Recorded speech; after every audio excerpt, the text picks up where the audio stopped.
ठीक बारात के दिन से एक रात पहले लड़का फ़ोन करता है लड़की को, अभी शादी भी नहीं हुई, ठीक एक रात पहले। तो लड़की ने फ़ोन उठाया कि पता नहीं मुबारकबादी देगा। कहता है कि तुम्हारे बाप की औकात है मुझको 4 चक्का देने की। तो लड़की उससे ज़्यादा समझदार थी, कहा कि मुफ्त खोर, हलवाई की दुकान नाना जी का फातिहा। मेरे बाप की तो औकात हवाई जहाज़ देने की है, लेकिन तुम्हारे बाप को एयरपोर्ट बनाने की औकात है। बेटी ने बाप से पूछा कि अब्बा, आपने जो मेरी शादी की है कितना पैसा खर्च हुआ? बेटी ने पूछा, अब्बा हुजूर, आपने मेरी शादी की है, बड़ी कुर्बानी से शादी की है, कहाँ कहाँ से पैसा जोड़ा है हमें पता है। अब्बा हुजूर ये बता दीजिए, आपने मेरी जो शादी की है उसमें कितना पैसा खर्च हुआ है? तो बाप ने कहा, बेटी तुम नाती पोता वाली हो गई हो, लेकिन तुम्हारी शादी में तुम्हारे बाप का इतना पैसा खर्च हुआ कि अभी तक कर्ज में डूबा हुआ हूँ, कर्ज अदा नहीं हुआ है। मौलाना अली मियां नदवी रहमतुल्लाह का भी तस्करा चल रहा था, दुआ फरमाइए अल्लाह उनकी कब्र को नूर से भर दे। एक बाप ने ख़त लिखा, हज़रत मुझको 4 बेटी है और एक बेटी की शादी में मेरी पूरी औकात जा रही है, तो आप हमको इजाज़त दे दीजिए। एक बेटी की शादी का मसला रहता तो यहाँ से पैसा ले लेता, वहाँ से कर्ज कर लेता, वहाँ से उधार ले लेता, बेटी की शादी करा देता, यहाँ से भीख मांग लेता, वहाँ से भीख मांग लेता, मसला हल कर लेता। 4 बेटी है, कहाँ से मसला हल होगा? आप इजाज़त दे दीजिए मैं जहर खा लूँ ताकि मेरी बेटी भी और मैं भी इस दुनिया की मुसीबत से नजात पा जाऊँ। तीसरा नमूना आपकी खिदमत में आ रहा, बहुत ध्यान से इसको सुनिएगा। एक बात देखिएगा आप गौर से, कुत्ता जब गुजरेगा बस्ती से तो ज़मीन को सूंघता,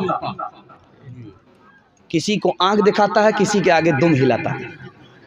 मैं ये राज आपको बता रहा हूँ, कुत्ता आखिर ज़मीन को क्यों सूंघता है? आंख किसको दिखाता है, दुम किसको हिलाता है?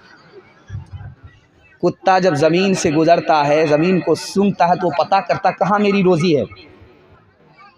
और जिस लड़का का बहनोई रिश्ता ढूंढ रहा है वो जेब को टटोलता है, किस जेब में ज़्यादा पैसा है। देखिए वो अभागा और कुत्ता दोनों बराबर। और देखते जाइए, आप देखने के लिए जा रहा हूँ, इंसान जब लालच में पड़ता है तो वो इंसान नहीं रह जाता, जानवर की सप में चला जाता है। दिखाने के लिए जा रहा हूँ। अब उसको कोई गरीब का घर मिलता है तो उसको आंख दिखाता नहीं, अभी बच्चे की उम्र नहीं है। अगर किसी अमीर का घर मिल गया तो उसके आगे दुम हिला रहा है, अरे जो कल करना वो आज कर लीजिए, हम तो अभी तैयार हैं। देखते जाइए। और आपको जो फरियाद सुनाने के लिए जा रहा हूं, आप खून के आंसू रोने पर मजबूर हो जाएंगे। बाहर का आदमी बिहार में आता है, 60 साल उसकी उम्र है, 16 साल की लड़की से उसका निकाह हो रहा है। जानते हैं क्यों? कि इस समाज ने निकाह को तिजारत बनाया। गरीब के लिए निकाह इतना महंगा हो गया, इतना महंगा हो गया कि जवान बेटी का गला घोट करके बाप बूढ़े के हाथ में डाल रहा है। दूसरी बात सुनिए, ये हिंदुस्तान है, इमारत शरिया की रिपोर्ट है। 2022 गुजर गया, 2022 में 3 लाख मुसलमान लड़की लड़के को लेकर के भाग गए। 3 लाख। क्यों भागी? पहली वजह, बाप ने स्क्रीन टच मोबाइल खरीद करके दे दिया। बेटी किससे बात कर रही है, कहाँ से आ रही है, कहाँ जा रही है, माँ बाप को कोई मतलब नहीं। सुने घर में बकरी सवासी, लड़की भाग। आंख बंद करके अपनी बेटी का दाखिला उस स्कूल में कर दिया जिसमें लड़के भी पढ़ाई कर रहे हैं। इश्क और मोहब्बत के चक्कर में लड़की भाग गई। तीसरी वजह सुनाने के लिए जा रहा हूँ, आप खून के आंसू रोएंगे, कि मुसलमानों ने तिजारत बना दिया निकाह को। गरीब लड़की के लिए एक रास्ता रह गया कि वो लड़के ही को लेकर के भाग करके अपना जोड़ा तलाश कर रही है। ईमान अलग गया, आबरू अलग गई। जहां ये जिम्मेदार लड़की है, ये समाज भी कसूरवार है, ये माँ बाप भी गुनहगार। और आपको सुनकर के हैरत होगी, इस हिंदुस्तान में 1 साल में 10 लाख लड़की को मारा जाता है, जान से मारा जाता है। और ये मारने वाले कोई और नहीं होते, माँ बाप होते। कैसे? आप सुनकर के हैरत होगी। अल्ट्रासाउंड मशीन ने बता दिया कि पेट में लड़की है, जल्ले तू जलाल तू, इस बला को टाल। 10 लाख लड़की खत्म। और जानते हैं इस हिंदुस्तान में बेटा आ रहा है, आने दो, बरकत आ रही। 10-10 बेटे पैदा करने वाली माँ घबराती नहीं, बरकत आ रही। बाप भी खुश है, बम बम है, जिलेबी बांट रहा है। जहाँ 2 बेटी, उसके बाद तीसरी का नंबर, तो माँ से ज़्यादा बाप परेशान नज़र आ रहा, मुंह छुपा रहा, बता भी नहीं रहा कि मेरे घर में क्या पैदा होगा। लगता है कि इस साल माँ ने पैदा किया, अगले साल यही बाप पैदा कर दिया। बात क्या है, नीयत में खोट है। बेटा आएगा मालदार हो जाएंगे, पैसा कमाएंगे, बेटी आएगी गरीब हो जाएंगे, पैसा देना पड़ेगा। और जानते हैं नसबंदी करा दिया बीवी का, ऑपरेशन करा दिया। मेडिकल साइंस कहती है कि जो औरत ऑपरेशन कराती है, नसबंदी कराती है, 37% मर जाती है, उसको कैंसर लग जाता है। अल्लाह की खेती के साथ छेड़छाड़ करोगे, खुदा छोड़ेगा नहीं। और जो बाकी रहती है जिंदा, 67% औरत दवा पर जिंदा रहती है। हमने क्यों बेटी को मारने के लिए बीवी का ऑपरेशन करा दिया। और आखिरी मिसाल है, पैगाम को ख़त्म करने के लिए जा रहा हूँ। आदमी कंजर क्यों होता है, मक्खी चूस कंजूस क्यों होता है, ये राज आपको बता रहा हूँ। हराम क्यों कमाता है और जहन्नम में क्यों जाता है, यार राज आपको बता रहा हूँ। सुनने के लिए तैयार है तो हाथ उठा दीजिए इंशाअल्लाह। कभी मुतालबा करके शादी नहीं करेंगे, हाथ उठाइए इंशाअल्लाह। मिलेगा तो छोड़ेंगे भी नहीं, हाथ उठाइए इंशाअल्लाह। ध्यान से सुनिए, स्टेज वाले भी खता कर रहे हैं, खैर माशाअल्लाह, चैनल तो पूरा शूट कर रहा है। ध्यान से सुनिएगा। शायर साहब खड़े हुए शेर पढ़ रहे थे, तो हर आदमी आता था 10 का नोट देता था, 10 से ज़्यादा कोई नहीं देता था। अब ये मारे गुस्से के जल भुन करके कबाब होगी।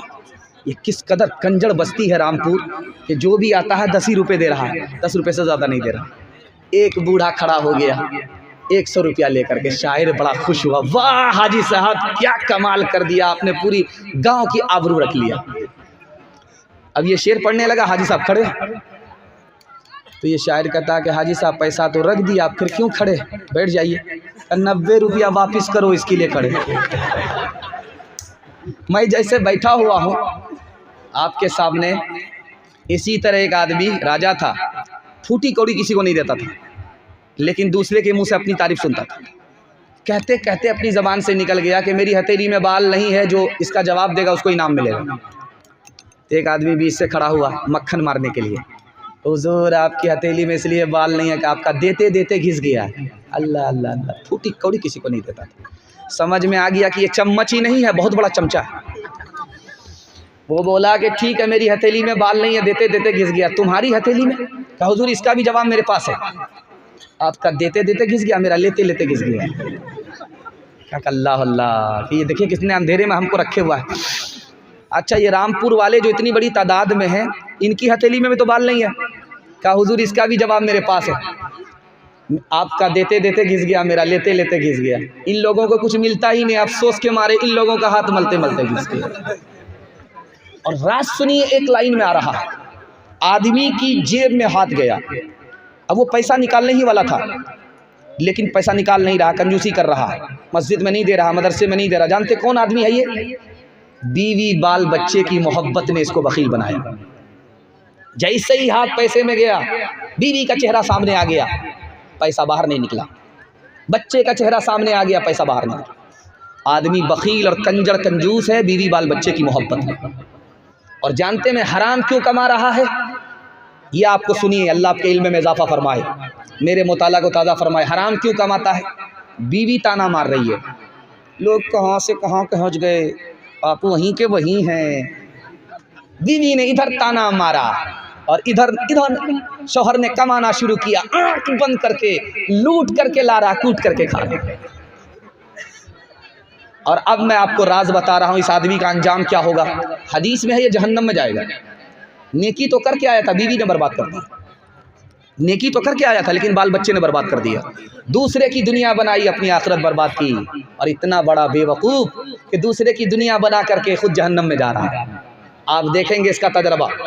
ठीक शादी के मौके से, शादी के वक्त में बेटा खामोश रहता, कुछ नहीं बोलता है, जो बोलेंगे अब्बा बोलेंगे।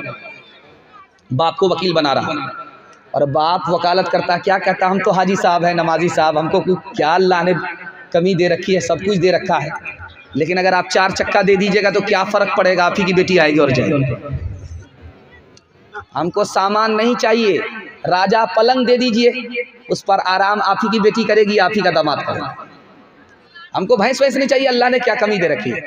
बच्चे वाली भैंस दे दीजिएगा, उसका दूध आप ही की बेटी पिएगी। कितना बड़ा भूमियार है, कितना बड़ा सियाना है। काम भी निकालना, बदनाम भी नहीं होना चाह रहा। एक भूमियार दुनिया को ठक करके जा रहा था, तो कहा कि जब मैं मर जाऊंगा तो लोग कर्जा लेने के लिए तुम्हारे पास आएंगे। जब लोग कर्जा लेने के लिए तुम्हारे पास आएंगे, तुम रोगे तो तुमसे पूछेंगे तुम मरने वाले का बेटा हो? तो कहना मैं बेटा नहीं हूं, मेरा यार जा रहा है इसलिए रो रहा। तब तो बच जाओगे। बाप का घोटाला बाप के साथ चला जाएगा, तुमको देना नहीं पड़ेगा।